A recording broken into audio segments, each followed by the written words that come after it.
श्री शिवाय नमस्तुभ्यम दोस्तों।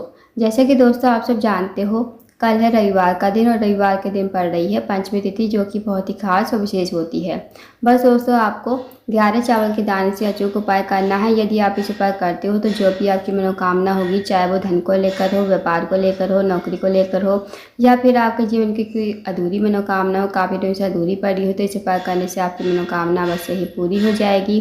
साथ ही अगर आपके जीवन में कोई समस्या है, धन की समस्या, कर्ज की समस्या, तो वो समस्या भी आपके जीवन से समाप्त हो जाएगी।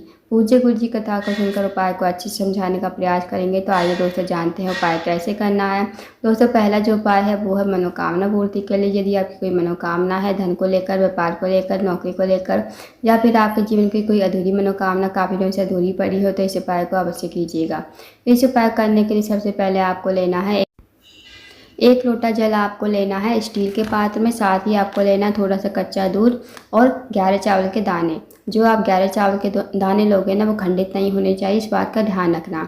अब दोस्तों, आपको चले जाना है शिव जी के मंदिर में। इस उपाय का आप सुबह से लेकर शाम तक कभी भी कर सकते हो। शिव जी के मंदिर में जाकर सबसे पहले आपके पास जो स्टील के पात्र में 1 लोटा जल है, वो थोड़ा सा जल आपको शिवलिंग के ऊपर श्री शिवाय नमस्तुभ्यम कहते हुए समर्पित कर देना है। उसके बाद दोस्तों, जो आपके पास 11 चावल के दाने हैं, वो चावल के दाने आपको लोटे के जल में डाल देने हैं, और जो कच्चा दूध है, वो कच्चा दूध भी आपको लोटे के जल में ही डाल देना है। फिर इस लोटे को लेकर आपको शिवलिंग के सामने खड़ा होना है। भगवान से प्रार्थना करनी है कि हे महादेव, मेरे जीवन की ये मनोकामना है, काफ़ी दिनों से अधूरी पड़ी है, आप मेरी मनोकामना को पूर्ण करें। तो आपको ऐसी प्रार्थना विनती करते हुए 1 लोटा जल आपको शिवलिंग के ठीक ऊपर श्री शिवाय नमस्तुभ्यम कहते हुए समर्पित कर देना है। 2 मिनट आपको मंदिर बैठना है, श्री शिवाय नमस्तुभ्यम का जाप करना है। उसके बाद आपको भगवान को प्रणाम करते हुए, विनती करते हुए आपको अपने घर पर आ जाना है। तो दोस्तों, करके देखिएगा, बहुत ही अचूक विशेष उपाय है। इस उपाय को यदि आप करते हो तो जो भी आपकी मनोकामना होगी वो अवश्य ही पूर्ण हो जाएगी। अब जानते हैं दोस्तों अगले उपाय के बारे में। अगला जो उपाय है दोस्तों, वह है रोग मुक्ति के लिए। यदि आपके घर में कोई व्यक्ति काफ़ी दिन से बीमार पड़ा है, उसकी जो बीमारी है दूर होने का नाम नहीं ले रही है, तो आप इस उपाय को करके देखिए। इस उपाय करने के लिए आपको लेना है 1 लोटा जल तांबे के पात्र में। साथ ही आपको लेनी है 1 बेलपत्र, जो कहीं से कटी पट्टी खंडित नहीं होनी चाहिए। अब आपको चले जाना शिव जी के मंदिर में। शिव जी के मंदिर में जाकर सबसे पहले आपको 1 लोटा जल शिवलिंग के ऊपर श्री शिवाय नमस्तुभ्यम कहते हुए समर्पित कर देना है।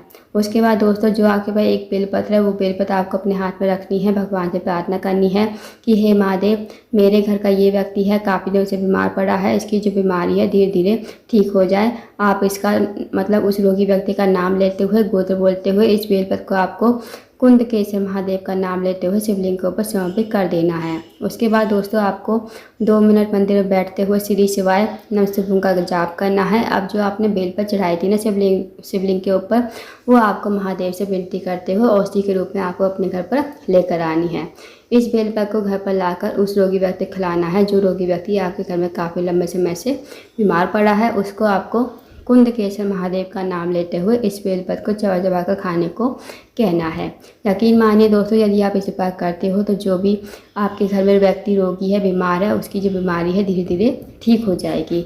तो उपाय को करके देखिएगा, बहुत ही अचूक और विशेष उपाय है।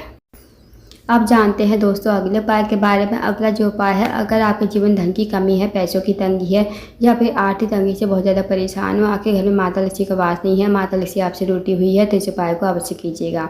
इस उपाय करने के लिए सबसे पहले आपको लेना है 1 लोटा जल तांबे के पात्र में। साथ ही आपको लेनी है 2 लौंग, जो फूल वाली लौंग होती है ना, वो आपको लेनी है। साथ ही आपको 1 चम्मच शहद लेना है। जो आप शहद लोगे ना, उसे आपको कटोरी में डाल लेना है।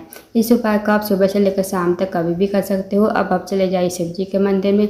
शिव जी के मंदिर में जाकर सबसे पहले आपको 1 लोटा जल शिवलिंग के ऊपर श्री शिवाय नमस्तुभ्यम कहते हुए समर्पित कर देना है। उसके बाद दोस्तों, जो आपके पास 2 लौंग है, शहद है, शहद को आपको कटोरी मतलब शहद की कटोरी है, उसमें आपको 2 लौंग डालनी है, और इस कटोरी को हाथ में लेते हुए भगवान से प्रार्थना करनी है कि हे महादेव, मेरे जीवन में धन की कमी है, पैसों की तंगी है, आर्थिक तंगी से बहुत ज़्यादा परेशान हूँ। माता लक्ष्मी का हमारे घर में वास नहीं है, माता लक्ष्मी हमसे रूठी हुई है, तो आप कुछ ऐसी कृपा करें कि हमारे जीवन में कभी धन की कमी ना हो, माता लक्ष्मी हमेशा हमारे घर में वास करें। तो आपको ऐसी प्रार्थना विनती करते हुए 2 लौंग और शहद को आपको शिवलिंग के ठीक ऊपर समर्पित कर देना है, श्री शिवाय नमस्तुभ्यम कहते हुए।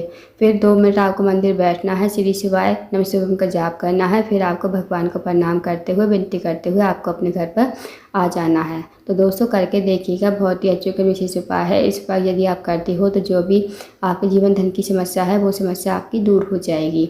अब जानते हैं दोस्तों अगले उपाय के बारे में। अगला जो उपाय है दोस्तों, अगर आपका कोई कार्य है बहुत दिन से अटका हुआ है, आप किसी कार्य के लिए बाहर जाते हो, आपको उसमें सफलता नहीं मिल पाती है या फिर आपकी नौकरी नहीं लग पा रही है, तो आप इस उपाय को अवश्य कीजिए। इस उपाय करने के सबसे पहले आपको लेने हैं 2 कनेर के फूल, साथ ही आपको लेने 1 लोटा जल तांबे के पात्र में। अब आपको चले जाना शिव जी के मंदिर में। शिव जी के मंदिर में जाकर सबसे पहले आपको 1 लोटा जल शिवलिंग के ऊपर श्री शिवाय नमः शिवाय कहते समर्पित कर देना है। अब जो आपके पास 2 कनेर के फूल है, 2 कनेर के फूल को आपको अपने हाथ में लेना है। भगवान से प्रार्थना करनी है कि हे महादेव, मेरे जीवन का ये कार्य है बहुत दिनों से अटका हुआ है, आप मेरा कार्य को पूर्ण करवाएं। मेरी नौकरी नहीं लग पा रही है, आप मुझे कहीं ना कहीं नौकरी अवश्य ही लगवा दें। तो आपको ऐसी प्रार्थना विनती करते हुए 2 कनेर के फूल आपको शिवलिंग के ठीक ऊपर समर्पित कर देने हैं।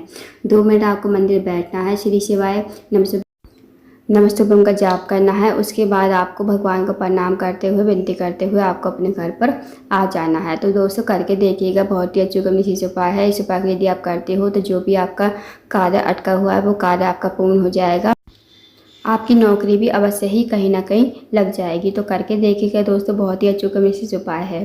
तो दोस्तों ये थे कुछ विशेष उपाय जो आपको रविवार के दिन करने हैं। इन उपाय को अवश्य कीजिए। अगर आपको जानकारी पसंद आई हो, वीडियो को लाइक करें, शेयर करें, चैनल को जरूर सब्सक्राइब करें। कमेंट बॉक्स में श्री शिवाय नमः शिवाय हर हर महादेव जरूर लिखें।